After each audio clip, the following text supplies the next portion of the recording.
Materi yang akan kita pelajari hari ini yaitu pajak penghasilan pasal 22, di mana di dalam pajak penghasilan pasal 22 itu terdapat beberapa kegiatan yang akan dikenakan pajak pasal 22. Yang pertama ada impor barang, pembelian barang yang dilakukan oleh bendahara pemerintah dan KPA, pembayaran yang dilakukan dengan mekanisme uang persediaan oleh bendahara pengeluaran, pembayaran kepada pihak ketiga, penjualan hasil industri dalam negeri seperti semen, kertas, baja otomotif, penjualan bahan bakar minyak oleh importir, bahan untuk keperluan industri dari pedagang pengumpul, penjualan barang tergolong sangat mewah seperti barang pesawat pribadi, kapal pesiar, rumah beserta tanah, apartemen dan sejenisnya, kendaraan bermotor roda 4 dengan ketentuan secara spesifik. Nah, di dalam PPh pasal 22 ini kita akan membahas hanya beberapa saja secara detail, yaitu impor barang, pembelian yang dilakukan oleh bendahara pemerintah, sama di poin yang ketujuh yaitu pembelian atau penjualan bahan untuk keperluan industri dari pedagang pengepul.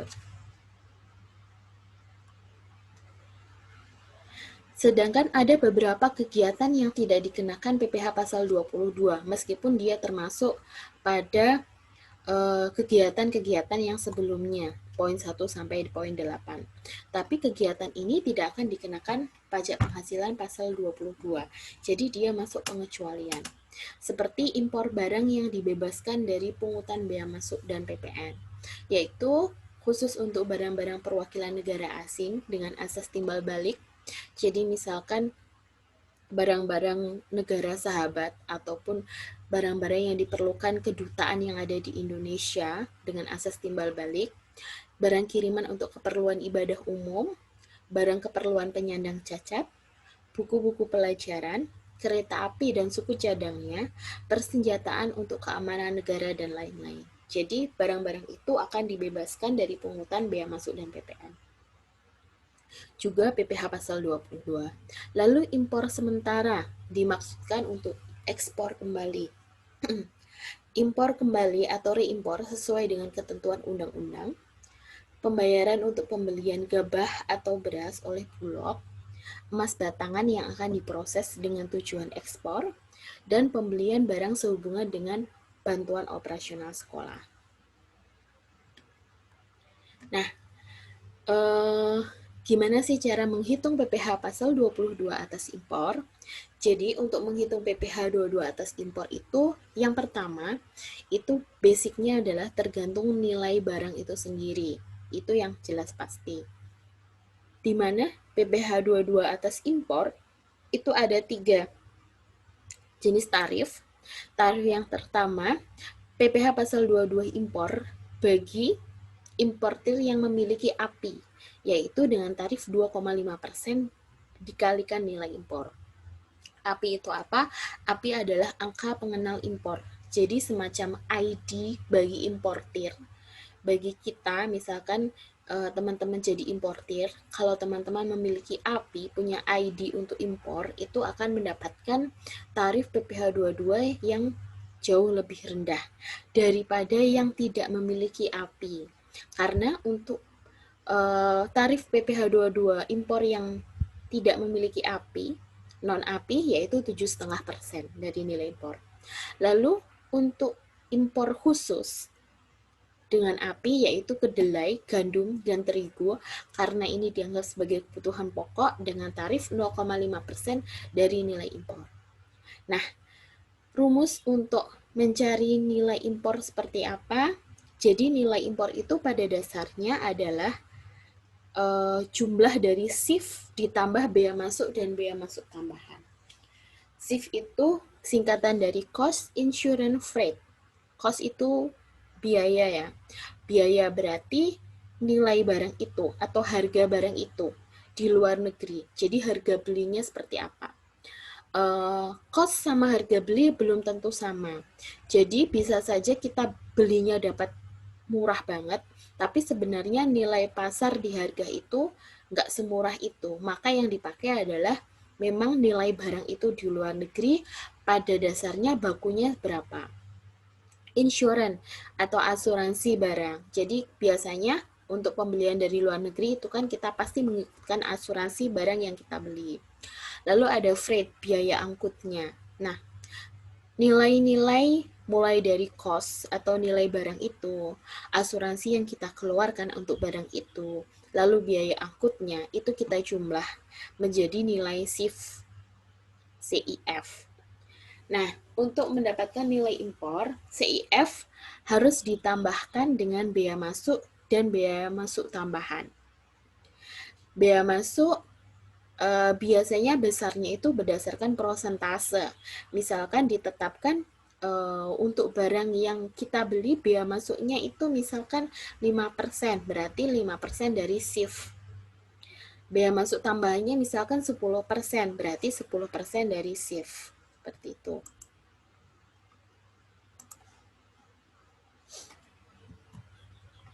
Contohnya seperti ini. Di sini PT ITA bergerak dalam bidang peternakan. Impor mesin penetas telur dari Korea Selatan. Nilai barangnya $200.000. Asuransinya 8% dari harga. Biaya angkutnya 20% dari harga. Kurs Menteri Keuangan adalah Rp13.000. Yang perlu diketahui dan ditekankan bahwa di dalam pajak kita pakainya adalah KMK, kurs Menteri Keuangan.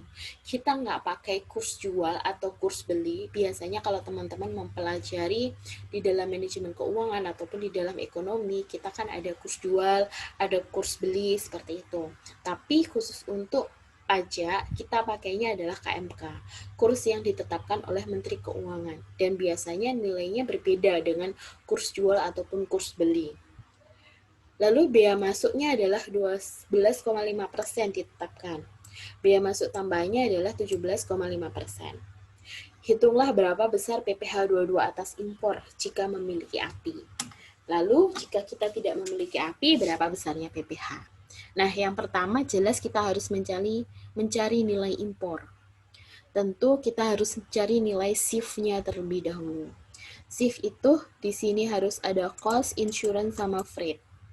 Cost-nya adalah 200.000, insurance-nya adalah 8%, 8% dari harga, berarti 8% dari 200.000, yaitu Rp16.000. Nanti bisa dicek, dihitung kembali. Freight-nya adalah 20% dari harga, yaitu 40.000. Ketemu jumlah SIF-nya adalah $256.000. Ini masih dalam bentuk dolar. Kita kurskan ke dalam rupiah, di mana 1 dolarnya adalah Rp13.000, maka ketemu nilainya 3,328 miliar. Ini nilai SIF-nya saja. Nah, untuk mendapatkan nilai impor harus kita tambahkan dengan bea masuk dan bea masuk tambahan. Bea masuknya adalah 12,5%, bea masuk tambahannya adalah 17,5% dari soal. Besarnya BM dan BMT ini dari SIF. Ingat, dari SIF ya, bukan dari harga. Jadi kita kalikan 3,3 miliar semuanya, hasilnya 416 juta dan 582 juta 400. Kita jumlahkan ketemu 4.326.400 rupiah. Nah, ini adalah nilai impornya. Maka untuk mencari berapa sih yang harus kita bayarkan PPh 22 atas mesin yang kita impor ini, ketika kita memiliki API, itu akan kita memperoleh tarif 2,5% dari nilai impor. Maka kita harus membayar PPh 22-nya senilai Rp108.016.000. Tapi kalau kita tidak punya API, maka kita harus membayar 7,5%, yaitu diperoleh Rp324.480.000. Itu.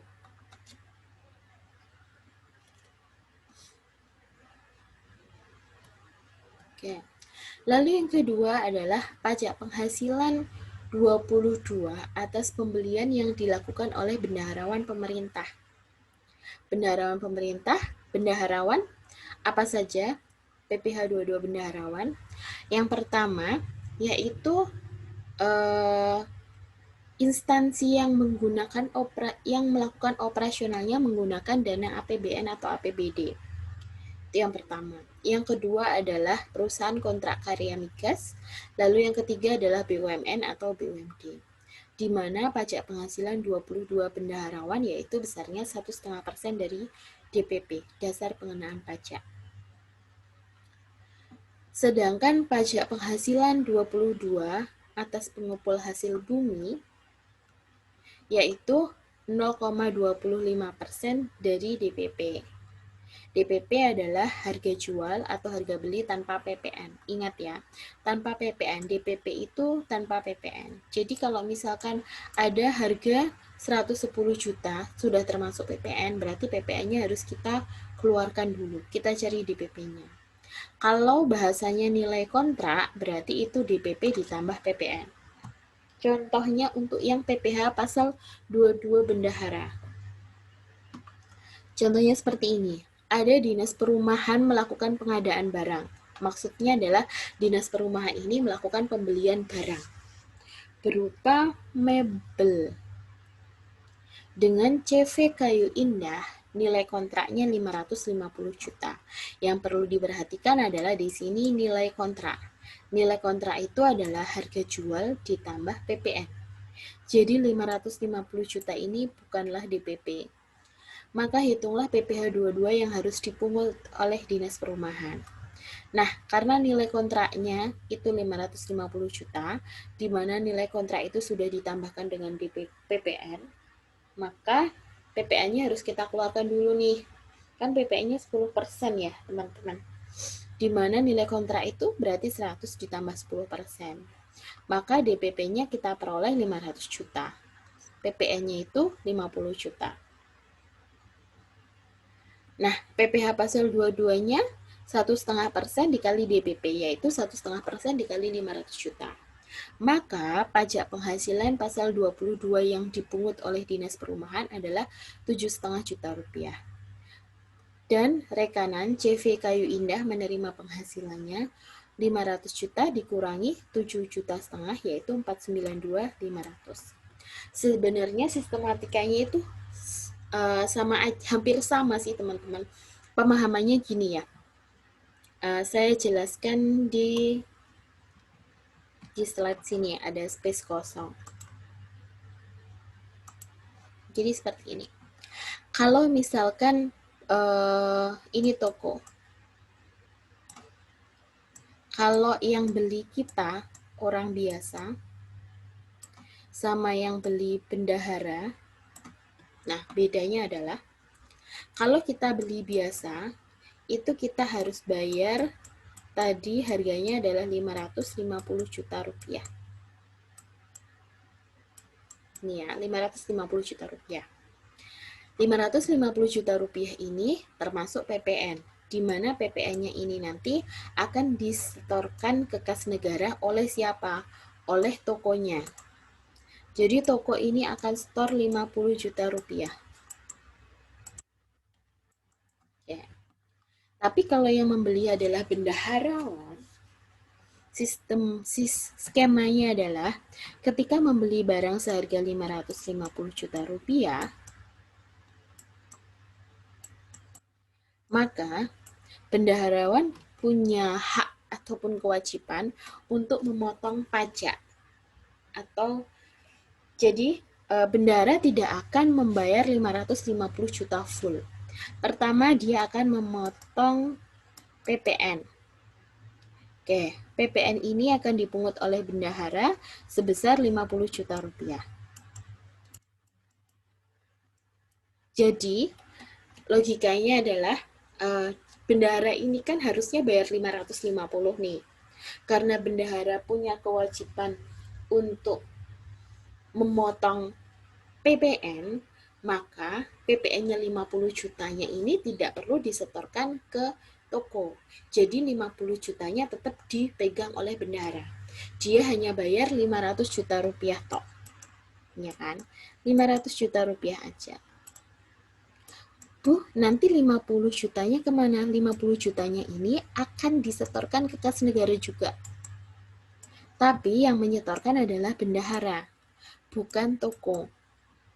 Jadi sebenarnya sama, di kas negara itu akan sama-sama ada 50 juta rupiah atas PPN mesin itu. Bedanya, bukan mebel itu. Bedanya kalau yang beli orang biasa, itu yang nyetorkan adalah toko, tapi kalau yang beli itu bendahara, yang menyetorkan adalah bendaharanya. Nah, lalu, karena bendahara hanya membayar 500 juta, dia memiliki kewajiban berdasarkan ketentuan PPh pasal 22 atas pembelian yang dilakukan oleh bendaharawan, maka bendaharan harus potong PPh pasal 22. Jadi dia potongnya 2 kali, PPN sama PPh 22. Sebenarnya saya ingin menekankan yang lebih di PPh 22 ini ya. Nanti PPN kita bahas di materi tersendiri, teman-teman. Nah, dia wajib memotong PPh pasal 22. Besarnya dari hitungan adalah 7,5 juta rupiah. 7,5 jutanya ini sama bendahara akan disetorkan juga ke kas negara. Jadi toko hanya menerima 492 juta rupiah. Rugi nggak toko hanya menerima ini dibandingkan dengan yang beli orang biasa? Sebenarnya bukan masalah rugi enggaknya. Jadi teman-teman, pada dasarnya itu sama aja. Bedanya adalah 7.500.000 ini adalah cicilan pajaknya toko. Jadi toko itu sudah nyimpen pajak senilai 7.500.000. Ini loh. Jadi toko itu sudah simpan, sudah bayar duluan pajak senilai 7.500.000. Dia sudah punya simpanan pajak. Sekarang dia pegang uang 492. Nah, tapi kalau misalkan yang beli orang biasa, dia nggak punya simpanan pajak. Pada akhirnya pun dia harus membayar pajak penghasilan. Misal nih, misal ya, atas penjualan barang 500 juta ini, pajaknya adalah 10 juta. Saya buat permisalan pajaknya 10 juta, pajak penghasilannya ya. Atas pendapatan 500 juta, pajaknya 10 juta. Nah, karena yang beli bendahara, dia sudah punya simpanan 7.500.000. Tinggal bayar kekurangannya 2,5. Tapi kalau yang beli orang biasa, dia nggak punya simpanan. Jadi nanti dia harus bayar penuh 10 juta rupiah. Seperti ini. Seperti itu. Jadi pada dasarnya itu sama. Cuma skemanya aja. Sistematikanya itu yang berbeda. Perbedaannya adalah siapa yang harus memungut, siapa yang harus setor. Seperti itu. Lalu selanjutnya contoh pedagang pengepul. Di sini PT BM bergerak di bidang usaha perkebunan teh. Usaha perkebunan teh. Perusahaan memiliki kebun sendiri di Malang. Hasil panen dijual ke berbagai daerah. Selain dari kebun sendiri, guna memenuhi pesanan, PT BM juga membeli dari beberapa pemasok. Data pembukuan pada Mei 2014 menunjukkan realisasi penjualan 1 miliar rupiah. Pengadaan barang dari kebun sendiri total senilai 300 juta rupiah. Pembelian kepada pedagang pengumpul yaitu dari CV Green Tea sama PT Black Tea. Masing-masing 350 juta dan 400 juta. Buat alur proses pengadaan atau pembelian barang. Oke, alurnya adalah jadi PT BM ini dia mendapatkan suplai teh ya dari kebun sendiri. Pertama, dia memiliki kebun sendiri di Malang. Kebun sendiri. Selain dari kebun sendiri, untuk memenuhi pesanan, PT BM juga membeli dari beberapa pemasok.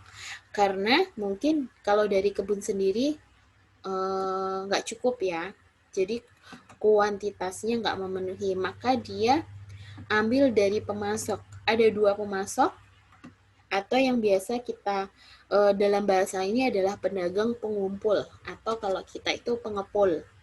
Nah, pemasok ini adalah CV Green Tea sama PT Black Tea. CV Green Tea itu memasok pembeliannya adalah 350 juta. Black Tea 400 juta rupiah. Sedangkan kebun sendiri adalah 300 juta rupiah. Nah, untuk kebun sendiri, ini tanpa adanya pajak penghasilan. Jadi PTBM nggak perlu memungut ataupun memotong PPh karena ya dari kebunnya sendiri gitu. Tapi ketika dia membeli dari pedagang pengumpul, yaitu CV Green Tea dan PT Black Tea, berarti dia melakukan pembelian dari kedua perusahaan ini. Ketika dia melakukan pembelian, bayar nih kepada kedua perusahaan ini, maka dia harus memotong PPh pasal 22. Jadi, CV Green Tea dan Black Tea harus dipotong PPh pasal 22. Seperti apa? Oke. CV Green Tea itu penjualan kepada PTBM adalah 350 juta. Tarifnya 0,25% dikali 350 juta.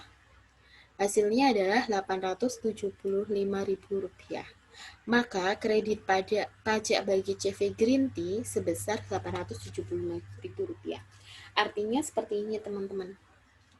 Jadi PTBM ketika membayar 350 juta rupiah, dia harus memungut PPh pasal 22 atau kalau mau langsung dipotong bisa dipotong PPh pasal 22 sebesar Rp875.000. Jadi CV Green Tea nggak terima penuh 350 juta, tapi harus dipotong ini. Ataupun mungkin terima penuh, tapi dia harus membayar Rp875.000.